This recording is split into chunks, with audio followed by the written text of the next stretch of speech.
The Verichip. It's about the size of a grain of rice, and it contains special codes that doctors and nurses can scan and then use to access the patient's current medications and other vital health information that are stored on another secure database.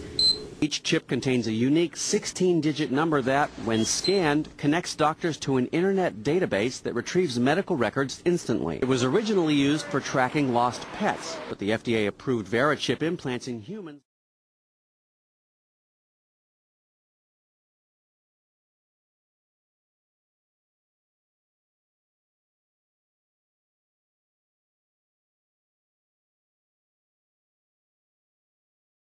You hear the sound of the background, people saying, "Big brother, too much information, a little scary." How do you respond to that? Well, you know, it's interesting. I used to get that question a lot 2 years ago.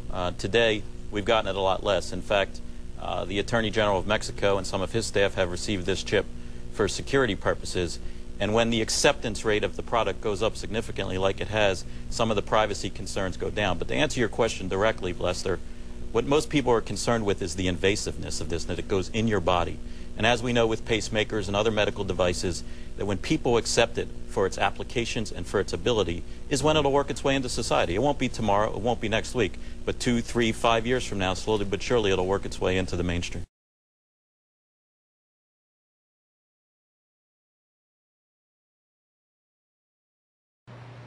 Sean Darks, chief executive of CityWatcher.com, didn't want to ask his employees to do anything he wouldn't do, so he had this chip embedded under his skin.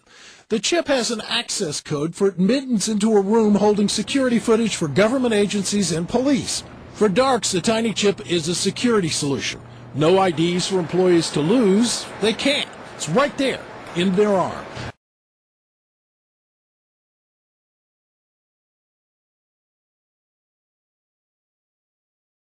There are serious legal issues that are raised by this particular technology. Privacy advocates say they're concerned these chips could monitor or track people, medical records could be abused, and a person couldn't remove the chip if they wanted to. The Electronic Privacy Information Center's Mark Rottenberg is concerned that there currently are no rules that regulate or limit how this chip can be used. To suggest that somehow this is not personal information is simply misleading. It is very personal information. And less secure. The chips themselves don't contain any personal information, but they do contain a key to information. Unencrypted information that Jonathan Westhughes, a software developer in Canada, says he found relatively easy to copy, meaning he could become Sean Darks in the eyes of a machine if he wanted to. Well, they talked about, for example, electrical hazards. This thing is by no means inert. The way it works is it actually picks up and amplifies ambient electromagnetic energy from the reader devices. And if you have one of these things in your arm and you get within range of a powerful electromagnetic field, it can actually burn you.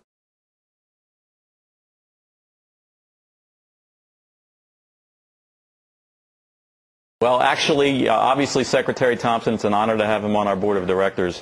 And as he stated all along, when the infrastructure is in place, he will get a chip. That could be 2050. Now, let me finish. We now have over 60 hospitals that have agreed to implement the system, so that time is nearing. Only 2 now, right? And I spoke with Secretary Thompson yesterday, and we believe it's in the very near future that he will get a chip and then appear on your show to talk. You have a chip implanted. Is it underneath your right arm? It's in the right arm. You power up a scanner, and you simply scan the arm. And once you scan the arm, you'll see that the identification information. And on the laptop here you have it hooked up to, it says some number, but that doesn't.